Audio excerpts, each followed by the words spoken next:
La iglesia está edificada sobre la gran verdad que proclamó Pedro, de que Jesús es el Cristo, el Mesías, el Hijo del Dios viviente, Dios mismo encarnado.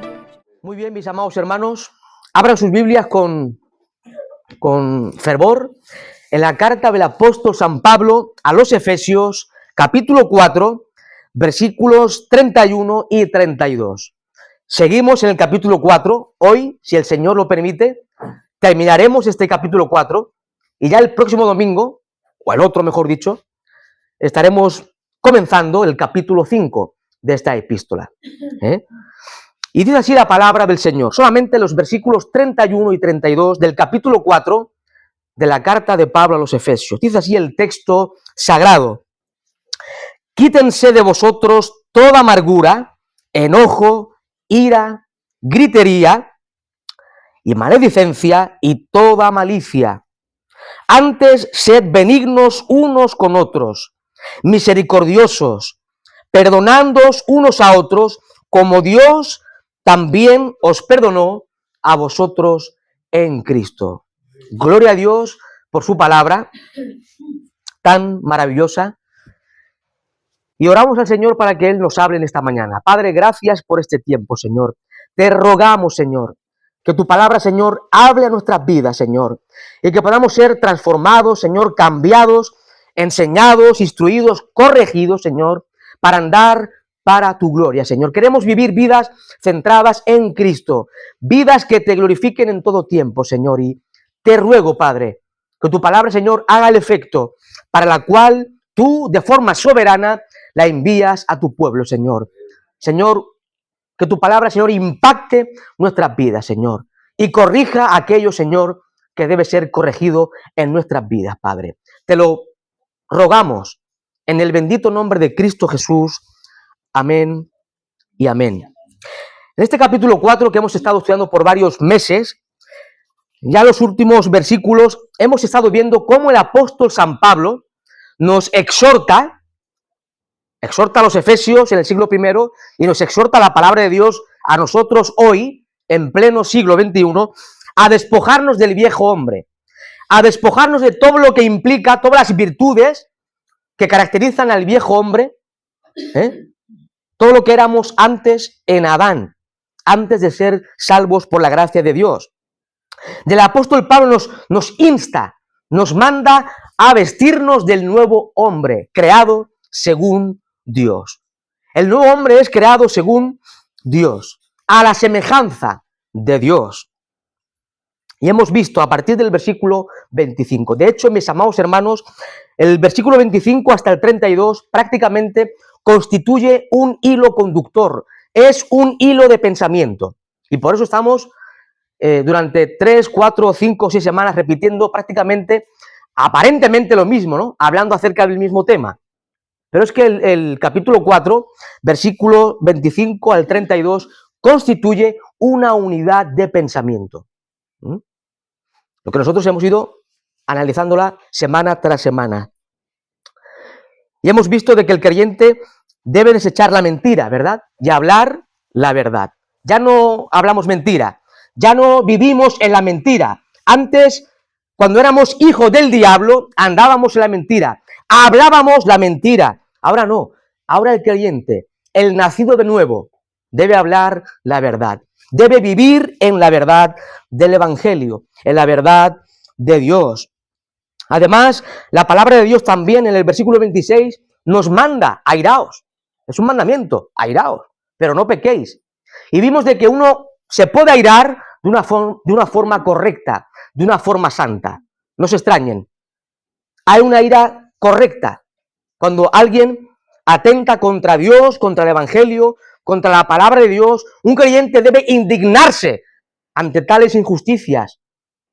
Debe consumirnos el celo de Dios, mis amados hermanos. Debemos arder en celo por la justicia de Dios, por la santidad de Dios. Pero no pequemos. La ira puede ser pecaminosa o no, dependiendo del contexto. Pero es lícito, por supuesto, airarse cuando vemos de que la gente habla en contra de Dios, maldice a Dios.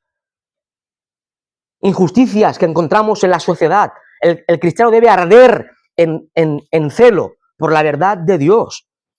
Pero cuidado, no pequemos. La ira, aunque sea justa, aunque sea santa, no debe permanecer mucho tiempo en nosotros, porque se puede convertir en una raíz de amargura y Satanás puede tomar ventaja sobre nosotros. Por eso dice el apóstol Pablo, ni deis lugar al diablo. Cuidado, el diablo de alguna forma puede tomar ventaja, ¿eh? Podemos dar lugar al diablo cuando la ira en nosotros persiste. Además también el creyente, el nacido de nuevo, ya no roba, ya no hurta, más bien trabaja y comparte con los más necesitados. Y por último, en el versículo 29, mis amados hermanos, ahora el creyente que ha sido salvo por la gracia de Dios ya no habla palabras corrompidas. Y todo lo que habla, todo lo que hablamos debe ser para edificar al oyente y sobre todo para glorificar a nuestro Rey. A eso somos llamados, mis amados hermanos.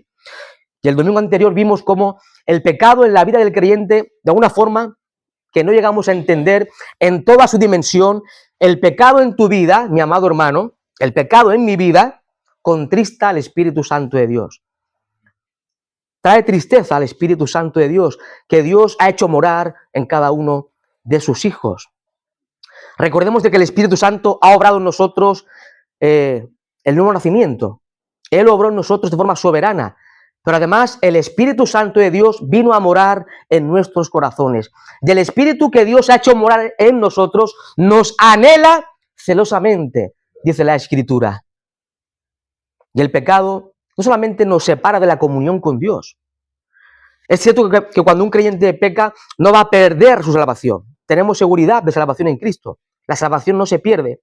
Pero sí cuando pecamos, nuestra comunión con Dios queda distorsionada, queda profundamente dañada por el pecado. Y además tu pecado, mi pecado, causa dolor a la tercera persona de la Santísima Trinidad. ¿Saben por qué? Por dos razones. Porque el Espíritu mora en usted. Si tienes a Cristo, el Espíritu Santo mora en tu corazón. Y Él nos anhela celosamente. Y cuando uno ama a alguien y se enfada, mira, cuando vemos que alguien hace algo malo o arremete contra nosotros y le amamos, más que enfadarnos con la otra persona, nos ponemos tristes, ¿verdad? Si salimos a la calle y nos enfadamos con alguien que no conocemos, surge la ira, ¿verdad? En tu corazón. Te enfadas tú también como el otro. No te causa tristeza. Pero cuando amas a alguien y arremete contra ti de alguna forma, a veces te puedes airar un poco, por supuesto, pero te va a doler más en tu corazón, porque amas a esa persona. Lo mismo ocurre con el Espíritu Santo de Dios. Él nos ama, Él nos anhela celosamente, y por eso tu pecado y mi pecado causa dolor, causa tristeza al Espíritu Santo de Dios. Y ahora en este hilo de pensamiento, el apóstol Pablo sigue diciendo, quítense de vosotros toda amargura, enojo, ira, gritería y maledicencia y toda malicia. Antes sed benignos unos con otros, misericordiosos, perdonándoos unos a otros, como Dios también os perdonó a vosotros, nos perdonó a nosotros en Cristo, Señor nuestro. Quítense, dice el apóstol Pablo. Esta expresión en el texto griego se puede traducir de la siguiente forma. Quite de una vez y para siempre. Quite de una vez y para siempre, en este contexto, toda amargura, enojo, ira, etcétera, etcétera. El apóstol San Pablo termina este capítulo 4 con una lista de cosas que deben desterrarse de nuestras vidas, mis amados hermanos. Estos pecados que el apóstol Pablo menciona deben estar desterrados de la vida del creyente. Y mis amados hermanos, es cierto que aún mora en nosotros el pecado, de alguna forma. En nosotros mora la naturaleza caída y corrompida por el pecado. Y esta parte de nuestro ser, naturaleza caída, que heredamos de nuestros primeros padres, será erradicada cuando entremos en la gloria. Aquí no se va a erradicar, sino cuando entremos en la gloria. Y aunque en el presente, al ser salvos, hemos sido transformados por el poder de Dios, y aunque somos nuevas criaturas en Cristo Jesús, no obstante, mis amados hermanos, esa naturaleza se levanta en nuestra vida y muchas veces nos impulsa a hacer cosas que no agradan a Dios. Seamos realistas, mis amados hermanos. Seamos realistas. Existe en nuestras vidas como creyentes, en la vida de todo cristiano, existe una lucha constante. Si no estás en lucha, quizás no has conocido a Dios. Porque el impío peca y le da igual. Pero cada día en la vida del creyente hay una lucha. Una lucha. Luchamos contra el pecado. Y esta lucha contra el pecado es una realidad en la vida de todo creyente y seguirá siendo una realidad hasta el día que seamos glorificados. Cuando entremos por las puertas de la eternidad y veamos cara a cara a aquel que nos amó y se entregó a sí mismo por nosotros en la cruz del Calvario. Pero mis amados hermanos, aunque no somos perfectos desde este lado de la eternidad, aunque a veces pecamos y fallamos porque aún mora el pecado en nosotros, no obstante, por la obra del Espíritu Santo de Dios en nuestras vidas, podemos vivir hoy, en el presente. Puedes vivir, mi amado hermano, una vida que honre a Dios. Puedes vivir una vida que glorifique al Rey de Reyes y Señor de Señores. No es una excusa, ¿eh? No es que soy pecador, soy débil. Sí es cierto, somos pecadores, somos débiles. Aún mora la naturaleza caída en nuestro interior, es cierto. Pero también es cierto que podemos vivir vidas para su gloria. Vidas en santidad. Y el mandato del apóstol Pablo aquí, en esta porción que hemos leído, tiene que ver con quitar de nosotros las actitudes y vicios pecaminosos que el apóstol Pablo enumera en el versículo 31. Y Pablo enumera en primer lugar la amargura. Quítense de una vez y para siempre la amargura del creyente, la amargura. Aristóteles, este filósofo de la antigüedad, dijo que la amargura es el espíritu resentido que rehúsa la reconciliación. La amargura, según el filósofo Aristóteles, es el espíritu resentido que rehúsa la reconciliación. La amargura tiene que ver con una persona que está amargada. Una persona amargada tiene que ver con una actitud rencorosa, un espíritu irritable que mantiene a una persona en hostilidad, odio y rencor perpetuos. Hemos visto a personas así, ¿verdad? Amargados. Su carácter es un carácter siempre de hostilidad, enemistad, odio, rencor.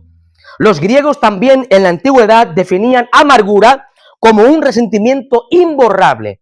Un resentimiento imborrable es aquella persona que se niega a aceptar la reconciliación. Y mis amados hermanos, el creyente no debe caracterizarse por la amargura, sino por el amor. Cristo lo dijo, ¿verdad?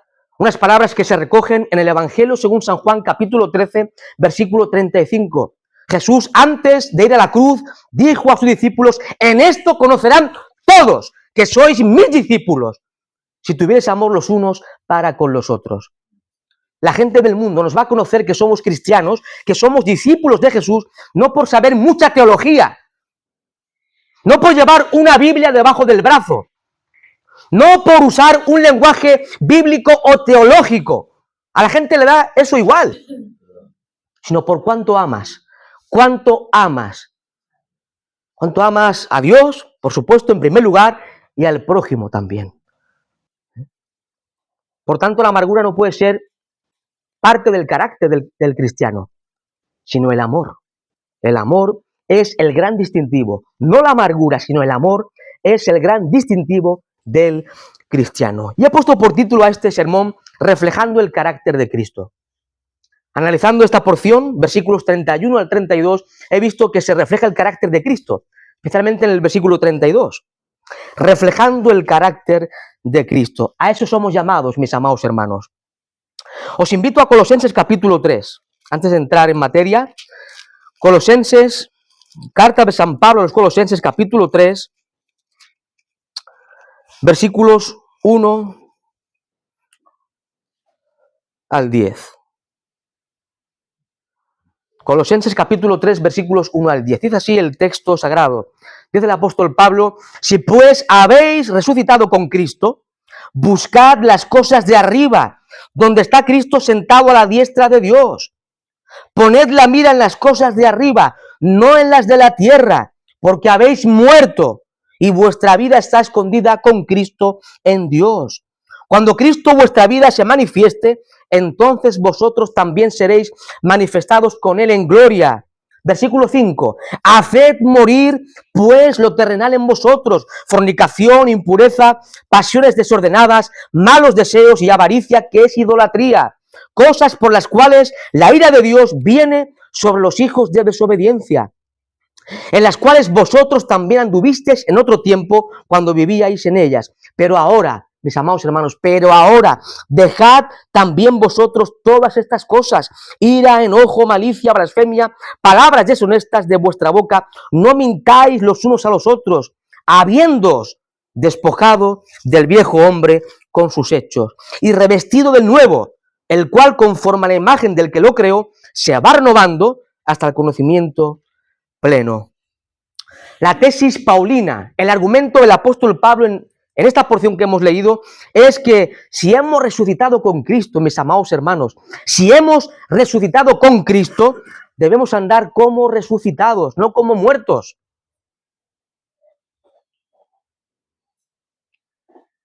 Debemos vivir como resucitados con Cristo, es decir, colocando nuestra mente, colocando nuestros pensamientos, colocando toda nuestra atención en las cosas celestiales, en las cosas de arriba, donde está Cristo, nuestro Señor. ¿Dónde está tu Señor? ¿Es Cristo? Cristo no está aquí, está en la diestra del Padre. Y nosotros, el creyente, posicionalmente está en Cristo, y por tanto estamos ya en los lugares celestiales con Cristo Jesús. ¿Por qué mirar tanto las cosas de la tierra? ¿Por qué vivir como los impíos de esta tierra? Hemos resucitado con Cristo, mis amados hermanos. Vivamos como resucitados, vivos para Dios, muertos al pecado. Como consecuencia, mis amados hermanos, de nuestra unión con Cristo, debemos dejar a un lado ciertos pecados, ciertos vicios, ciertas actitudes pecaminosas que caracteriza al viejo hombre, no caracteriza al nuevo hombre. Y en primer lugar, debemos echar la amargura de nuestra vida. También el apóstol Pablo menciona el enojo, ¿verdad? Quítense de vosotros toda amargura, enojo. Aquí la palabra griega tiene que ver con la ira y la rabia descontrolada de una persona que se deja llevar por la pasión del momento. Es decir, arrebatos de mal humor. Esto es muy característico, ¿verdad?, de los seres humanos.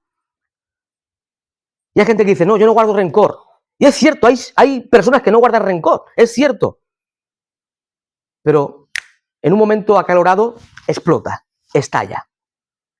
Y la palabra que utiliza aquí en el texto griego tiene que ver con eso, con arrebatos de mal humor. El pronto que llamamos nosotros aquí en España, ¿no? Tiene un pronto que... Eso es lo que Pablo dice, que hay que quitarlo de nosotros.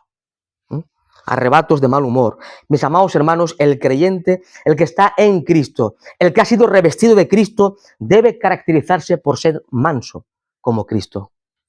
Debemos ser mansos como Cristo, no enojados. Debemos tener dominio propio, no dejarnos llevar por estallidos emocionales de mal humor. Eso es pecado. Eso es pecado. Enojo, ira. Enojo, ira. La ira también debe estar desterrada de nuestro carácter, mis amados hermanos. Y aquí la palabra ira, en contraste con el enojo que estalla de una forma violenta, la ira aquí tiene que ver con abrigar resentimientos, es decir, guardar resentimientos. Eso es continuo. Mientras el enojo es un estallido de mal humor, aquí la ira, en el texto griego, implica eso, implica abrigar resentimiento, guardar en nuestro corazón resentimientos. Mis amados hermanos, acordaos lo que enseñó Jesús en Mateo capítulo 5, versículos 21 y 22. Dice así, Mateo capítulo 5, versículos 21 y 22. Oísteis que fue dicho a los antiguos: no matarás, y cualquiera que matare será culpable de juicio. Pero yo os digo, Cristo, el Señor de la ley, yo os digo que cualquiera que se enoje contra su hermano será culpable de juicio. Y cualquiera que diga necio a su hermano será culpable ante el concilio. Y cualquiera que le diga fatuo quedará expuesto al infierno de fuego. Jesús condena esta clase de ira. Jesús condena esta clase de ira. Santiago expresa en su epístola, en el capítulo 1, versículo 20, que en la ira del hombre no obra la justicia de Dios. En la ira del hombre no obra la justicia de Dios, a no ser que tu ira sea santa, que te indignes por las cosas del Señor. Esta ira, mis amados hermanos, que describe aquí el apóstol Pablo, es la raíz del homicidio. La ira aquí, en este contexto, tiene que ver con la raíz del asesinato, del homicidio. Es tremendo, mis amados hermanos. Ya vimos que una ira santa, lo repito otra vez, es algo correcto, ¿verdad? A veces en nuestra vida tiene que ver cuando el creyente se indigna contra todo aquello que va en contra de Dios, de su evangelio, de su palabra, las injusticias. Por ejemplo, hemos visto recientemente cómo se le ha aplicado a una muchacha joven con 25 años la eutanasia. Algo terrible, horrible. Y la iglesia, los cristianos verdaderos, nos hemos indignado contra esto. Es un asesinato en toda regla. Y vemos cómo las leyes de estos países tan modernos como es España arremeten contra el santo evangelio de Dios, arremete contra los valores cristianos que están consignados en la santa palabra de Dios. Y eso nos indigna, ¿verdad? Hemos estado enfadados, nos ha indignado. Es una ira santa, es una ira correcta que debería arder en el corazón de todo cristiano. Pero en este contexto que estamos compartiendo la palabra, se hace referencia a la ira pecaminosa que guarda resentimiento, que guarda rencor, que guarda odio. Quítense de vosotros toda amargura, enojo, ira, gritería. La gritería debe estar lejos del creyente. La gritería tiene que ver con hablar a voces, a gritos, pero con un lenguaje insultante. A ver, mis amados hermanos, tampoco tenemos por qué hablar en silencio los cristianos. La palabra no nos manda a hablar. A mí personalmente me gusta hablar en silencio. No me gusta ir por la calle gritando. Pero tampoco nos manda la palabra hablar flojo, ¿no? Por aquí la gritería tiene que ver con hablar en voces, hablar a voces, a gritos, con un lenguaje insultante. Estos gritos, mis amados hermanos, se manifiestan en expresiones ofensivas. Recordemos la enseñanza de Jesús en Mateo 5:22, lo hemos leído. Mateo 5:22. Yo os digo que cualquiera que se enoje contra su hermano será culpable de juicio, y cualquiera que diga necio, tonto, a su hermano será culpable ante el concilio, y cualquiera que le diga fatuo, imbécil, quedará expuesto al infierno de fuego. Cristo enseña, mis amados hermanos, que el insulto al hermano, el insulto al prójimo, pone de evidencia, oigan bien, pone en evidencia los deseos homicidas que se alberga en nuestro corazón. La ira pecaminosa desemboca en gritería. La ira desemboca en gritería, y la gritería en insultos y palabras ofensivas al prójimo. Y esto, según Cristo, equivale a homicidio. Homicidio. Qué tremendo, ¿no? Todos somos asesinos en potencia. Y esto, según Jesús, es digno del infierno. Es digno del castigo eterno.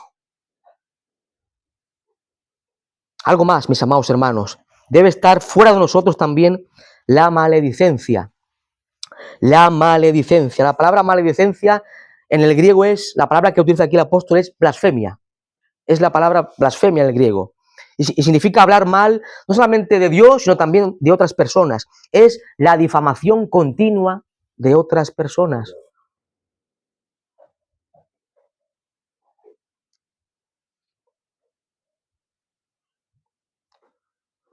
No hace falta hablar mal en contra de Dios para ser un blasfemo. Cuando hablas mal de tu prójimo, también de alguna forma eres blasfemo.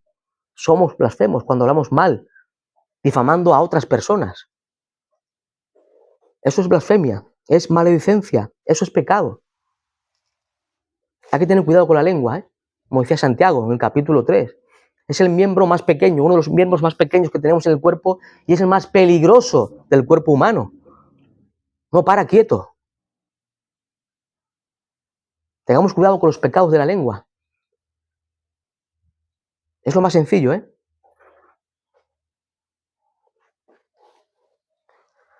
Quítense de vosotros amargura, enojo, ira, gritería, maledicencia y toda malicia.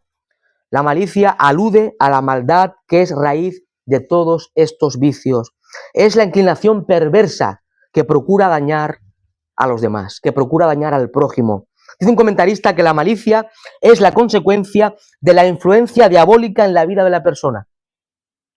Quien no anda en el espíritu vendrá a cualquier experiencia pecaminosa como las que sean considerados. Cuando no andamos en el espíritu, podemos caer en cualquier de estos pecados, de estos vicios pecaminosos. Y un comentarista dice así al respecto de estos vicios y pecados. Dice, estos pecados que hemos mencionado en el versículo 31, estos pecados particulares involucran el conflicto entre una persona y otra, tanto entre un creyente y un incrédulo, y aún peor, entre un creyente y otro creyente. Estos son los pecados que rompen la comunión fraternal.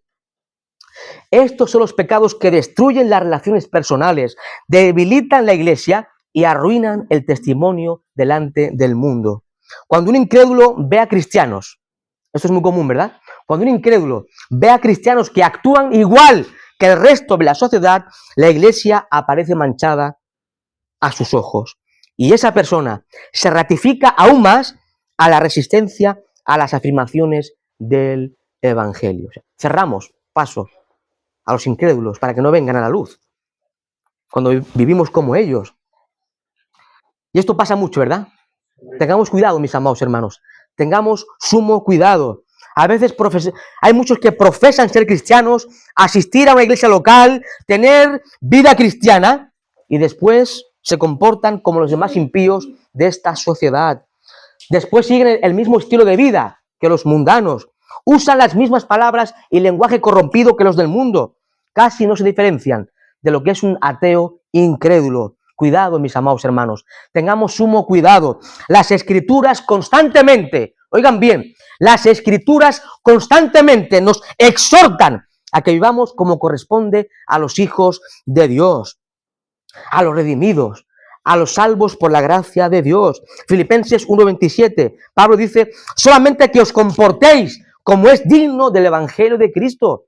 Y Efesios 4:1 dice, os ruego que andéis como es digno de la vocación con que fuisteis llamados. Mis amados hermanos, todos estos vicios, actitudes pecaminosas, no puede caracterizar a un cristiano. Es incompatible con la vida nueva que tenemos en Cristo. El cristiano ha sido lavado. Recuerda, si estás en Cristo, has sido lavado, has sido regenerado por la obra soberana del Espíritu Santo de Dios. El Señor ha cambiado tu corazón. Él ha quitado el corazón de piedra que había en ti y ha colocado un corazón de carne. Dios ha hecho morar su Espíritu Santo en nuestros corazones. Ya no podemos pensar como antes. Ya no podemos albergar esos pecados y vicios en nuestros corazones. El cristiano debe caracterizarse por reflejar el carácter de Jesucristo. Y la pregunta, mis amados hermanos, que os hago, ¿cómo es tu carácter? Examina tu corazón. ¿Reflejas a Cristo? Si en tu corazón hay odio, rencor, ira violenta, amargura constante, si continuamente blasfemias y hablas mal de otras personas y hablas mal desprestigiándolo a los otros, lo más probable es que no conozcas a Cristo. Notad lo que dice el apóstol San Juan en su primera carta. Primera de Juan, capítulo 3, versículos 14 y 15, dice, nosotros sabemos que hemos pasado de muerte a vida en que amamos a los hermanos. El que no ama a su hermano permanece en muerte. Todo aquel que aborrece a su hermano es homicida. Y por tanto no ha conocido a Dios. Mis amados hermanos, el que está en Cristo, el que vive en Cristo, refleja el carácter de Cristo. refleja el carácter de Cristo, anda como Cristo anduvo, sigue las pisadas del Maestro.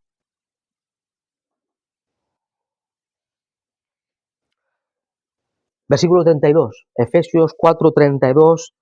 Ahora el apóstol Pablo nos enseña cómo debemos ser nosotros, de forma positiva. Antes, sed benignos unos con otros, misericordiosos, perdonándoos unos a otros, como Dios también os perdonó a vosotros en Cristo. Debemos ser benignos, mis amados hermanos. Debemos desterrar de nuestra vida, debemos hacer morir estos vicios pecaminosos descritos en el versículo 31. Debemos caracterizarnos por reflejar las virtudes que enumeran en el versículo 32. Virtudes que reflejan, oigan bien, reflejan a Cristo.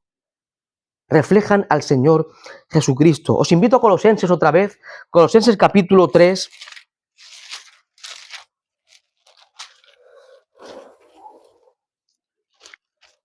Versículo 12 en adelante. Colosenses capítulo 3, versículos 12 en adelante. Dice así la palabra de Dios. Vestíos pues como escogidos de Dios, santos y amados, de entrañable misericordia, de benignidad, de humildad, de mansedumbre, de paciencia, soportándoos unos a otros y perdonándoos unos a otros si alguno tuviera queja contra otro. De la manera que Cristo os perdonó, así también hacedlo vosotros. El apóstol Pablo presenta aquí algunas características de los cristianos verdaderos. Hemos sido escogidos por Dios. El cristiano debe lucir en su vestimenta, en su carácter, lo que es. Somos escogidos por Dios. El Señor, de forma soberana y en gracia, nos escogió. Dios te escogió para que fueses parte de su pueblo, para que fueses santo también. Efesios 1:4. Somos, por tanto, escogidos por la soberanía y la gracia de Dios. Es una verdad que está en las Escrituras, ¿eh? Cuesta de entender. Yo no lo entiendo, pero está en la Biblia. Efesios 1:4, segunda a Tesalonicenses 2:13, primera de Pedro 1:2. Hemos sido escogidos. Si estás en Cristo, Dios te ha escogido para su gloria.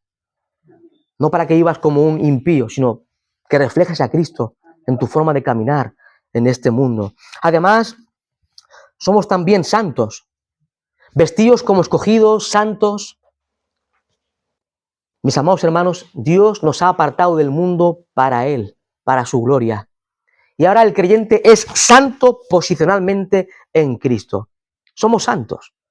A veces algunos cristianos por ahí dicen, no, yo no soy ningún santo. Bueno, quizás no eres Santo Tomás o santo... Es cierto, somos santos en Cristo. Si estás en Cristo, eres santo. Porque Dios te ha apartado del mundo del pecado para Él, para su servicio, para su gloria. Y además, mis amados hermanos, somos el objeto del amor de Dios. Somos el objeto del amor de Dios. Dios no ama igual a todo el mundo, ¿eh? ¿Lo sabían esto? Dios ama de una forma especial a su pueblo. Dios ama a todos los seres humanos, sí. Juan 3:16, de tal manera amó Dios al mundo. Sí, en un sentido Dios ama a todos los seres humanos, por supuesto. Pero de forma especial, Dios ama a su iglesia. Dios ama a los que creen en Cristo, a los que están en Cristo, a su pueblo.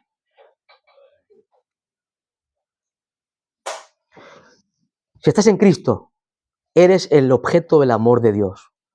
Glorioso, ¿no? Mis amados hermanos. Glorioso.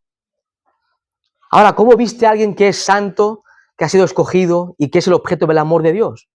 Luciendo las características que menciona el apóstol Pablo, soportándonos unos a otros, siendo benignos, misericordiosos, pacientes.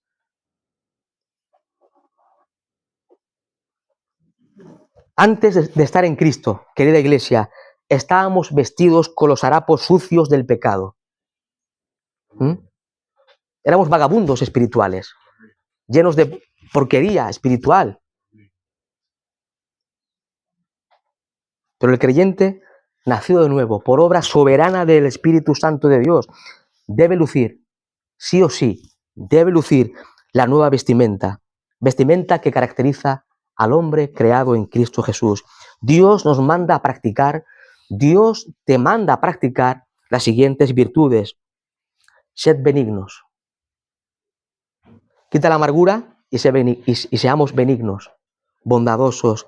La palabra benignidad significa bondad, pero no solamente como una cualidad, sino bondad en acción. Bondad en acción que se expresa, se manifiesta en ciertas actuaciones. Benignidad es entrega voluntaria buscando el bien del otro. Esto rompe la mente del mundo, porque el mundo quiere el bien para él. Primero yo, segundo yo, y cuarto yo también. El mundo es egoísta, es egocéntrico. Buscar el bien del otro antes que el tuyo. Eso es benignidad, mis amados hermanos. Ser benignos implica comportarse de forma amable y servicial con el prójimo. La benignidad es parte del fruto del Espíritu Santo. Gálatas capítulo 5, versículo 22. Cuando somos benignos, estamos reflejando el carácter de Dios, el cual es benigno aún para con los ingratos y malos. Lucas capítulo 6, versículo 35. Esto es tremendo, mis amados hermanos. Y en Romanos 2:4 dice: o menospreciáis la riqueza de su bondad, paciencia y longanimidad, ignorando que su benignidad te guía al arrepentimiento. Queridos hermanos, aún los malos, los impíos, los que blasfeman, los que pecan abiertamente contra Dios, de alguna forma se benefician de la benignidad del Dios verdadero. Disfrutan de alguna forma de la gracia común de Dios. Y esto nos enseña, mis amados hermanos, que debemos nosotros también ser benignos aún contra aquellos que nos ultrajan, nos maldicen, nos odian y nos persiguen. Dios es benigno para con los seres humanos que le aborrecen y pecan abiertamente contra Él. Y aún así, Dios es benigno. ¿Estamos siendo benignos también con los demás?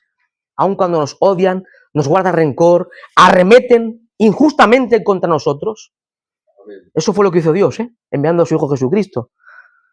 Dios muestra su amor para con nosotros en que, siendo pecadores, Cristo murió por nosotros. En otras palabras, mientras nosotros estábamos revolcando en el fango del pecado, Cristo estaba muriendo en la cruz del Calvario por nuestros pecados.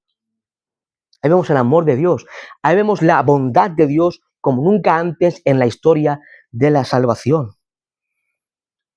Además, también debemos ser misericordiosos, mis amados hermanos, benignos unos con otros, misericordiosos, misericordiosos. El adjetivo que aparece aquí en el texto griego solamente aparece 2 veces en todo el Nuevo Testamento. Aquí, en Efesios 4:32 y en 1 de Pedro 3:8. Y significa compasivo, de corazón tierno, literalmente, de buen corazón, más literalmente, de buenas entrañas. Ser compasivo aquí, ser misericordioso, significa en su etimología ser de buenas entrañas. Mis amados hermanos, Cristo es la misericordia personificada.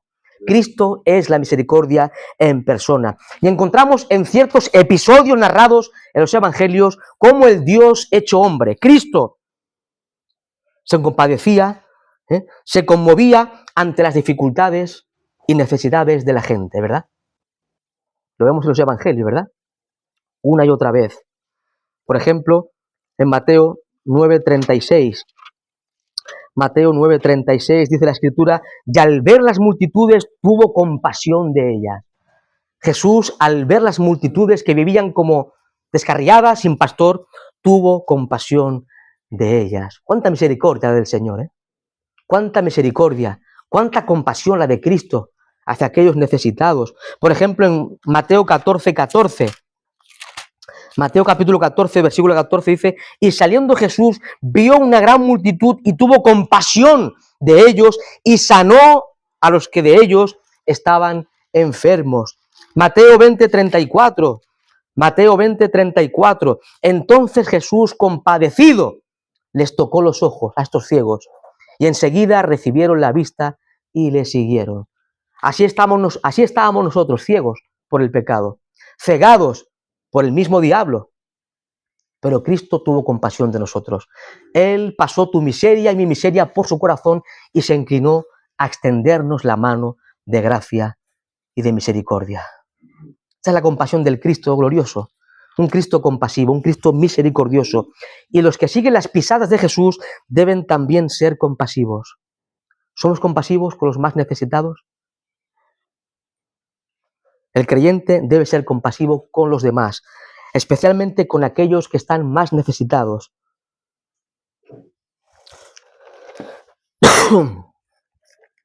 Y por último dice el apóstol Pablo, perdonándoos unos a otros, como Dios también os perdonó a vosotros en Cristo. Esto ya nos gusta menos. Perdonar es más complicado, ¿eh? ¿Verdad?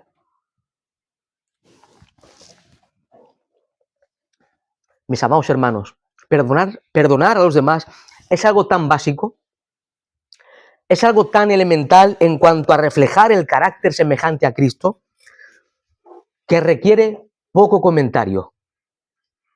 No hace falta hacer una exégesis profunda, ¿no?, para entender lo que es esto. No hace falta usar una técnica exegética profunda. Es tan obvio en las Santas Escrituras. ¿Os acordáis en la oración modelo del Padre Nuestro?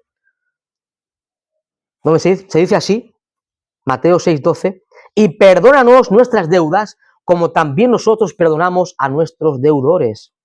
Esta expresión, mis amados hermanos, de Mateo 6:12, no significa, oigan bien, no significa que porque nosotros perdonamos a los demás, al prójimo, al hermano, merezcamos el perdón de Dios.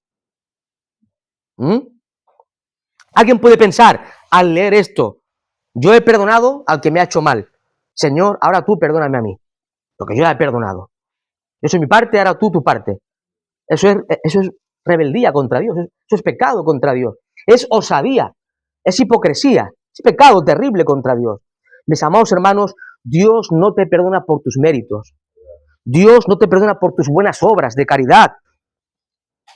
Tu mayor obra de justicia es ante el Dios santo, santo, santo, como un trapo de inmundicia. No sirve para nada, para ganar su favor. Todo lo contrario, al infierno que vas. Tu mayor obra, la obra más exquisita de tu existencia humana, merece el infierno. El perdón de tus pecados está basado en la gracia admirable de Dios, no en tus méritos personales. Por otro lado, la realidad es que si tú no perdonas a tu hermano, cuando vengas delante de Dios pidiendo perdón a Dios, mostrarás que tu arrepentimiento es falso. Es hipocresía pedir perdón a Dios cuando tú no perdonas al que tienes al lado. Y Dios no te va a perdonar. Lo dice la Biblia. Si no perdonas, Dios tampoco te perdona. Dios nos manda, por tanto, mis amados hermanos, a perdonarnos unos a otros.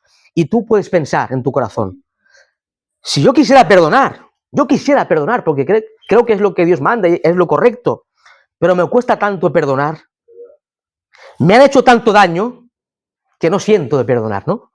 No lo siento. Mis amados hermanos, tus sentimientos son engañosos.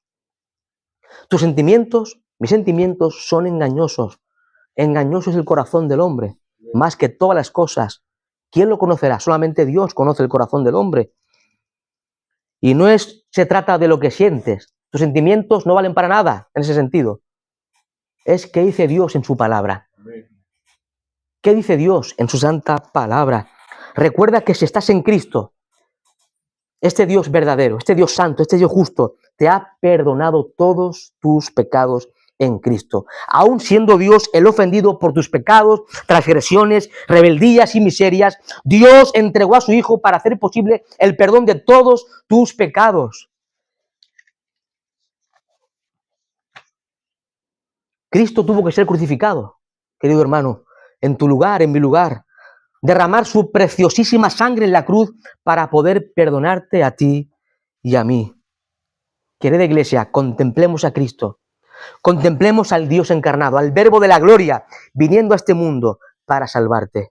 Él fue escupido, Él fue coronado de espina, él fue crucificado como el mayor de los criminales de su época, siendo santo, perfecto, inocente e impecable. Con todo, Cristo extendió su perdón a criaturas indignas, miserables, pecadores, como tú y como yo. Nuestros pecados eran una deuda infinita contra Dios. Nuestros pecados nos llevaban al infierno, mis amados hermanos, pero Cristo en la cruz del Calvario pagó nuestra deuda. Él dijo, consumado es, pagado por completo. Dios perdonó todos tus pecados en Cristo Jesús. Ahora, el alcance de esta verdad se aprecia mejor a la luz de la parábola de los dos deudores, en Mateo capítulo 18, versículo 21. 18, 21 al 35. ¿La leemos un momento? Mateo capítulo 18, vamos a leerla, es interesante. Mateo capítulo 18, versículos 21 en adelante. En este contexto, Jesús hablando de la disciplina en la iglesia y del perdón, etcétera, etcétera, dice la Escritura en Mateo 18, 21, entonces se le acercó Pedro y le dijo, Señor, ¿cuántas veces perdonaré a mi hermano que peque contra mí? ¿Hasta 7? Jesús le dijo, no te digo hasta 7, sino aún hasta 70 veces 7.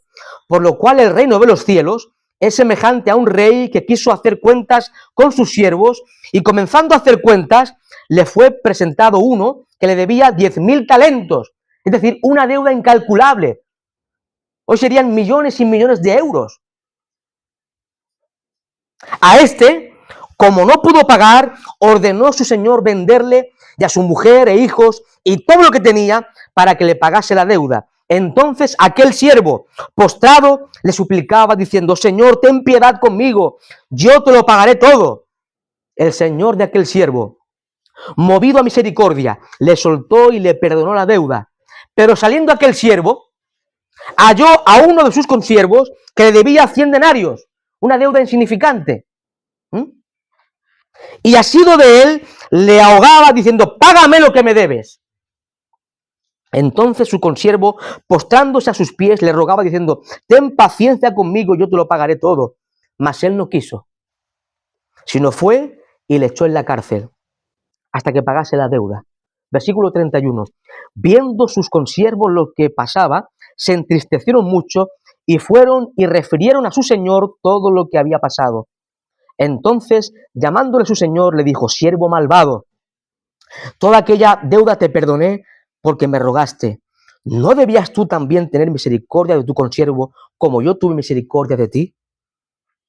Entonces su señor, enojado, le entregó a los verdugos hasta que pagase todo lo que le debía. Versículo 35, notar esto. Así también mi Padre Celestial hará con vosotros si no perdonáis de todo corazón cada uno a su hermano sus ofensas. Qué tremendo, ¿verdad? Qué tremenda parábola.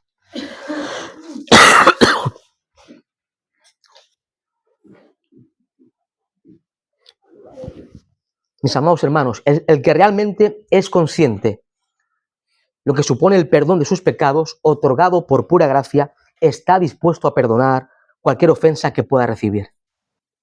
Porque todas las ofensas que tú puedas recibir, aún la más grave de las ofensas que puedas recibir en tu experiencia, es infinitamente menor, es infinitamente insignificante con la ofensa que te fue perdonada a ti por Dios a través de la obra de Cristo. Nuestra deuda era incalculable, infinita. No podíamos pagar nuestra deuda por nuestro pecado. Pero Cristo la pagó en la cruz, por gracia, en amor, en misericordia. ¿Y ahora tú no quieres perdonar una tontería a tu hermano? Si es así, seguro no has conocido a Cristo. Por desgracia, mis amados hermanos, ocurre mucho esto, ¿verdad? Miembros de iglesias locales, cristianos aparentemente espirituales, con aparente piedad, no perdonan a sus hermanos. Y encontramos a creyentes que no se hablan entre sí, no se dirigen la palabra, porque un día concreto se enfadaron, se enojaron y no quieren perdonarse mutuamente. Y en lugar de haber perdón, hay odio, rencor, resentimiento. Estas personas que no quieren perdonar deben examinar sus corazones. Seguro no han conocido a Cristo. Seguro no han conocido a Cristo, no han nacido de nuevo, permanecen muertos en delitos y pecados. Si este es tu caso, ven a Cristo en esta mañana, ven a Cristo en arrepentimiento y fe. Y puedes pensar, no, yo llevo 20 años o 30 años de evangelio, asistiendo a una iglesia. Muy bien, está muy bien. Si no tienes un corazón perdonador, no conoces a Cristo. Tu asistencia a la iglesia es mera religiosidad, no es cristianismo. Ahora, ¿por qué perdonar? 5 minutos y terminamos. ¿Por qué perdonar? Debemos perdonar porque es un mandamiento de Dios, no es un consejo. Está en modo imperativo, es un mandamiento. Perdonándoos unos a otros. Dios no da consejitos a nadie, Dios da mandamientos porque es el único soberano. Y si no obedeces, estás pecando contra Dios. Debemos perdonar porque somos llamados a seguir el ejemplo de Cristo, ¿verdad? Contemplemos al Cristo crucificado, siendo objeto de la ira del Padre en tu lugar y en mi lugar, y mientras era crucificado por hombres perversos, inicuos y malvados, Cristo expresó lo siguiente, Lucas 23, 34. Padre, perdónalos, porque no saben lo que hacen. Glorioso, ¿verdad? En tercer lugar, dejar de perdonar es una forma de venganza. Dejar de perdonar es una forma de venganza y la Biblia enseña que la venganza debe estar en manos únicamente del Dios juez justo. No os venguéis vosotros mismos, amados míos, dejad lugar ¿a qué? A la ira de Dios, porque escrito está, mía es la venganza, yo pagaré, dice el Señor, Romanos 12, 19. No te defiendas. Coloca tu dolor en manos de Dios y Él hará. A nosotros nos corresponde perdonar. Cuando perdonamos, estamos reflejando el carácter de Cristo. Estamos actuando para la gloria de Dios. Mi amado hermano, pregúntate, ¿acaso podemos nosotros que hemos sido perdonados, por tanto, no perdonar las cosas más pequeñas, más diminutas que otros hacen contra nosotros? En conclusión, mis amados hermanos, cuando somos benignos, cuando somos misericordiosos, cuando somos perdonadores, estamos reflejando el carácter de Cristo. Y a esto somos llamados. Ya no somos pecadores miserables, impíos, somos justos. Hemos sido justificados, hemos sido lavados, somos creyentes, estamos en Cristo, somos nueva creación. Debemos andar como un nuevo hombre en Cristo. Y para concluir, pregúntate en esta mañana, en tu corazón, solamente tu corazón y Dios, Él sabe todas las cosas. Pregúntate, ¿estás viviendo conforme a la vida nueva en Cristo? ¿Estás reproduciendo a Cristo en tu vida por el poder del Espíritu Santo? ¿Cómo se ajusta mi vida? Pregúntate, ¿cómo se ajusta mi vida a las demandas establecidas por el apóstol Pablo en esta porción que hemos leído? Otra pregunta clave. ¿Las personas que me rodean pueden ver en mí la realidad de Cristo en mí? En otras palabras, ¿estoy reflejando el carácter de Cristo en mi vida?